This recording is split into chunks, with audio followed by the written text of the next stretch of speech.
चलिए अब बात करते हैं गोरखपुर की। वहां पर ई रिक्शा चालकों ने कैसे जनता की नाक में दम कर रखा है, ये जानने के लिए आप इंडिया न्यूज संवाददाता की ये खास रिपोर्ट देखिए। सड़कों और चौराहों पर ई रिक्शा का इतना बर्बाद हो गया है कि लोगों को चलना अब दूभर हो गया है। और ऐसे में ई रिक्शा की अगर हम आपको आलम बता दें तो ई रिक्शा में ना ही बहुत ज्यादा साकर होता है, ना ही सस्पेंशन होता है। और ऐसे में ये ई रिक्शा जो है ओवरलोड लेकर के भी चलते हैं, बच्चों को लेकर के चलते हैं बैठाकर। और ऐसे में इन ई रिक्शाओं में हमेशा खतरा बड़ा रहता है। ई रिक्शाओं के जो तादाद है वो लगातार और देखिए स्कूली बच्चों को लेके जा रहे हैं। किस तरीके से कम से कम 6 लोग इसमें पीछे बैठे हुए हैं और इसमें बच्चे भी शामिल हैं। और ऐसे में आप समझ सकते हैं कि ई रिक्शा को लेकर के बाकायदे गाइडलाइन भी जारी है कि किस तरह से कितने बच्चे। उसके बाद भी ई रिक्शा को लेकर के लगातार यहाँ पर वो लोग गाइडलाइन भी जारी करते हैं। क्या उम्र है तुम्हारी? 22 साल। 22 साल लाइसेंस है तुम्हारा? ये बताओ कि इसमें ई रिक्शा आप लोग लेके चलाते हो, कितनी सवारी लेके चलते हो? 5 सवारी। लेकिन मैं तो देखता हूँ कि 6 अभी ई रिक्शा क्या है उसमें 6-8 लोग बैठे रहते हैं। नहीं, हम लोग नहीं, हम लोग स्टाफ बना है, गोरखनाथ मंदिर से चलते हैं। खतरा नहीं लगता है कि क्योंकि ना इसमें बहुत ज्यादा सस्पेंशन होता है, ना ही सॉकर होता है और आप लोग जैसे मर्जी वैसे बुला सॉकर वाली नहीं, हम लोग स्पीड वाली गाड़ी नहीं चलते। अच्छा, खैर इनके ड्राइविंग लाइसेंस भी है। और जो है ये बताओ कि आप लोग ई रिक्शा में बैठे हो, डर नहीं लगता क्योंकि ना इसमें सॉकर है ना सस्पेंशन है और ओवरलोड लेके चलते हैं कभी कभी? नो सर, कैसा डर? आप लड़के हो इसलिए डर नहीं लगता, लेकिन तमाम जो बच्चे रहते हैं उनके लिए कितना डर हो सकता है? सवाल कर रहा है। और ओवरलोड लेके जो लोग चलते हैं उसमें ओवरलोड तो हम कभी देखे नहीं, खाली 2 से 3 लोग खाली पैसे आते भी आते हैं, ओवरलोड आता तो बैठते हैं। तमाम जो ई रिक्शा है आप ज्यादातर ओवरलोड रहते हैं। एक ही कम से कम 6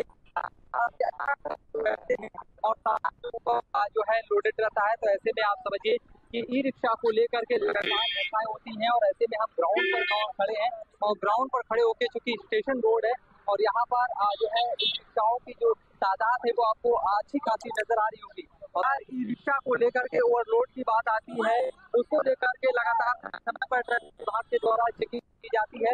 लेकिन उसके बाद ये लोग लगातार इसी तरह ई रिक्शा में ओवरलोड लेकर के चलते हैं और आए दिन घटनाएं देखने को मिलता है। कभी ई रिक्शा पलट गया, कभी जो है कोई घायल हो गया। लेकिन उसके बाद ये जो ई रिक्शा के लोग हैं बिना रूट के और मनमाने तरीके से किराया लेकर के हैं। फिलहाल इन लोगों पर है चूंकि और नगर निगम सभी ई रिक्शाओं को लेकर कोशिश कर रहा है और कलर कोडेड जो है ताकि उसी कलर से उसी रूट पर ताकि आने वाले समय में यहाँ के पैसेंजरों को उठानी पड़े। Sushil Kumar, India news.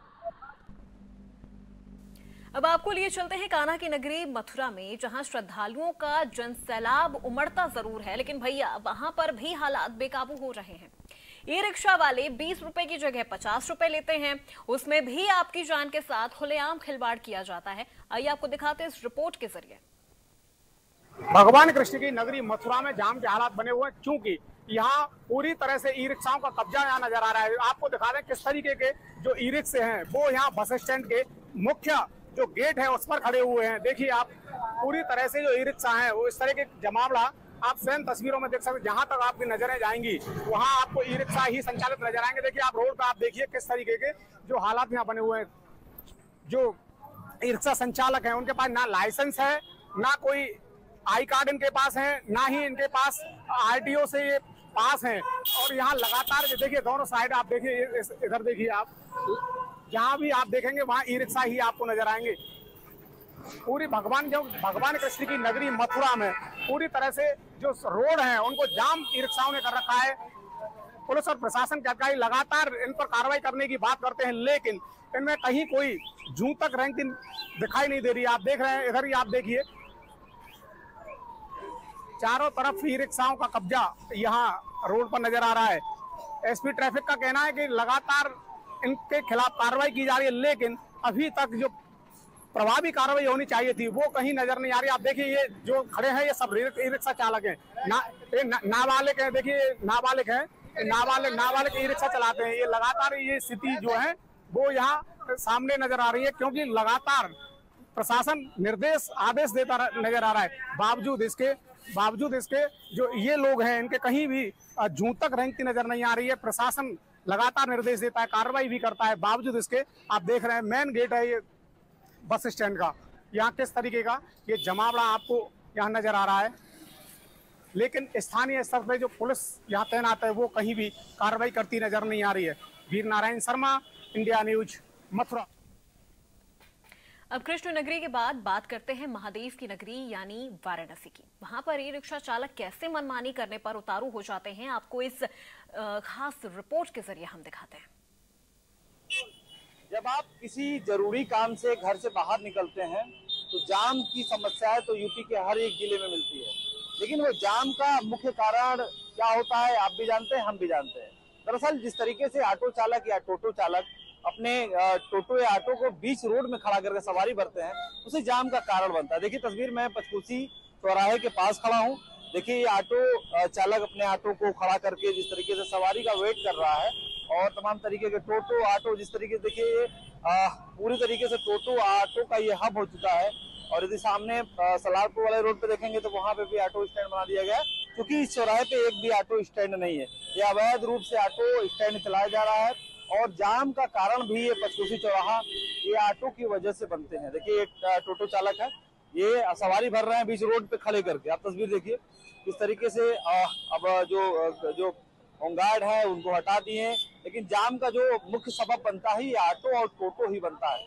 एक तस्वीर और आपको सामने दिखेगा, ये जो ऑटो का अंबार खड़ा है, ऑटो की कई संख्या में ऑटो खड़ी है, ये दरअसल ऑटो स्टैंड नहीं है, अवैध रूप से ये ऑटो स्टैंड बनाया गया है, और ये जाम का मुख्य कारण बनता है। जब भी कोई पंचकोसी चौराहे से किसी सामान को खरीदने के लिए बाहर जाता है तो ऑटो और टोटो के चलते जाम लगता है, और ये जाम का वजह यही रहते हैं। और सबसे बड़ी समस्या हम और आप झेलते हैं। हम आप मार्केट में निकलते हैं, सामान की खरीदारी करने के लिए निकलते हैं, लेकिन बेतरतीब तरीके से जिस तरीके से टोटो और ऑटो खड़ा किया जाता है उसको लेकर जाम की समस्या हम और आप झेलते हैं। ये जाम की समस्या भी झेलते हैं, उसके साथ यदि इनको सवारी को बैठाना हो तो बीच रोड पे खड़े कर देते हैं।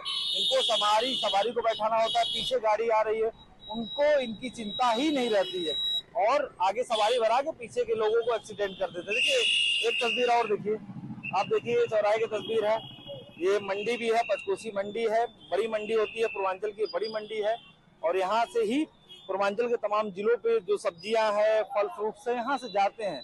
तो इन चौराहे पे आप ऑटो और टोटो का जो अंबार है वो देख सकते हैं कि कितना इनके वजह से कितना जाम लगता है। हालांकि आने वाले समय में त्योहार है, नवरात्रि, दुर्गा पूजा है, आप उस समय भी तस्वीर देखेंगे तो इनका जो हाल रहेगा, चौराहे का जो दृश्य रहेगा, तो वो पूरी तरीके से जाम देखने को मिलेगा। इस चौराहे को पार करने के लिए 10 से 15 मिनट की समय लगेगा। और ये तस्वीर और देखिए, ये जो रास्ता जाता है ना, ये रास्ता पांडेपुर की तरफ जाता है, और ये पंचकोसी परिक्रमा मार्ग कही जाता है, और यहाँ से जो जाम का अंबार है यहीं से जाता है। कुछ लोग भी खड़े हैं, उनसे बात करना चाहेंगे। कहाँ से हैं अभी आप? बनारस से हैं। अच्छा, बनारस से हैं। आप जब भी यहाँ से जाते होंगे जाम आपको भी मिलता होगा? हाँ मिलता है। क्या कहेंगे इन ऑटो वालों को जिस तरीके से बेतरतीब तरीके से गाड़ी खड़ा करते हैं, या पीछे के लोगों को ना देखकर आगे सवारी भर लेते हैं और पीछे के लोग एक्सीडेंट के कारण चोटिल हो जाते हैं? तमाम तरीके से घटनाएं आपने भी देखा होगा, हमने भी देखा है।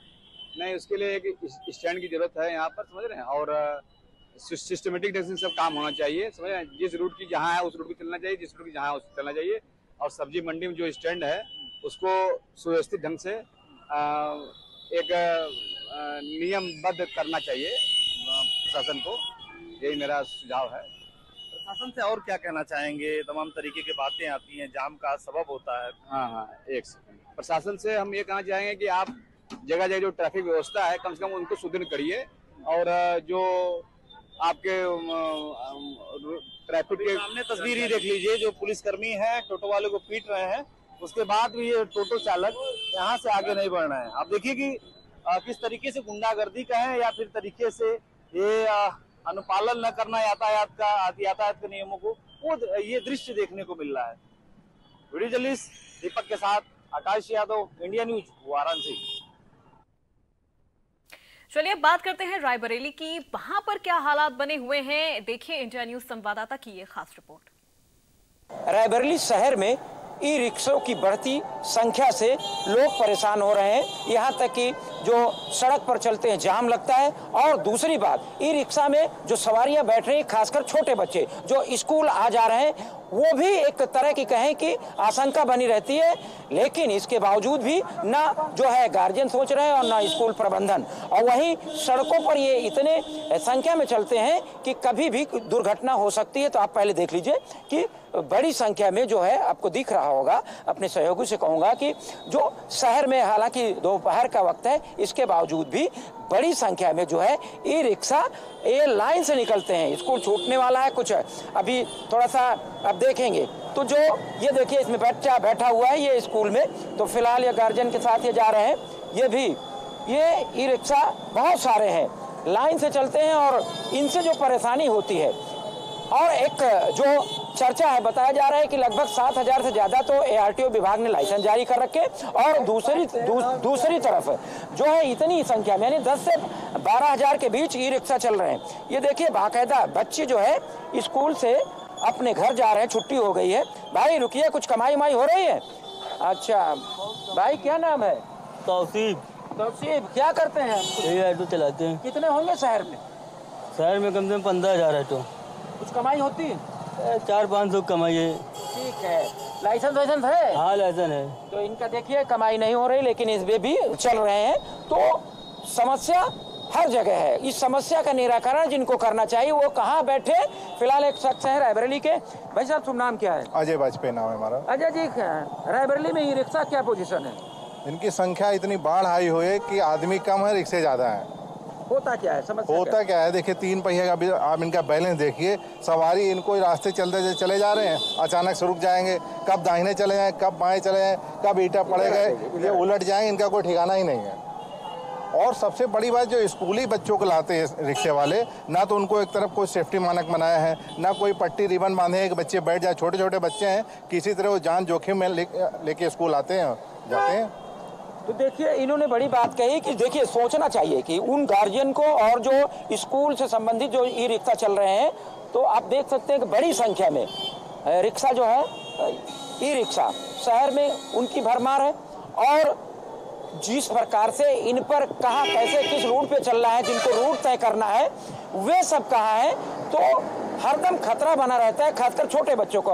और आए दिन जो है जो जाम लग जाता है। होता है कि एक कतार से चलते हैं, एक सवारी चक्कर में रुक गया तो जाम लग गया, उस बीच चाहे एम्बुलेंस हो, लोग हो, सब फंस जाते हैं। तो ऐसे में जो बैठे हैं उच्च अधिकारी, उनको सोचना होगा कि ई रिक्शा जो शहर में चल रहे हैं, उनकी भरमार है, उनको कैसे नियंत्रित किया जाए और उनको एक गाइडलाइन जारी की जाए। Shiv Prasad Yadav, India news, Raebareli. तो भी हम आपको दिखा रहे थे कि किस तरह से ई रिक्शा वालों की जो मनमानी है उसका खामियाजा आम जनता को भी भुगतना पड़ता है। और आपको बता दें कि हम ऐसा शो दिखाते हैं कि जो आपसे जुड़ा हुआ हो, जो आपकी परेशानियों को यहाँ पर उठा सके। और इंडिया न्यूज ऐसा ही चैनल है। इंडिया न्यूज उत्तर प्रदेश उत्तराखंड एक ऐसा चैनल है जहां हम आपके मुद्दे उठाते हैं और आपकी परेशानियों से जुड़ी खबरें आपको दिखाते हैं। तो आज मेरे साथ इस स्पेशल प्रोग्राम में बस इतना ही। तमाम खबरों के लिए आप देखते रहिए इंडिया न्यूज उत्तर प्रदेश उत्तराखंड।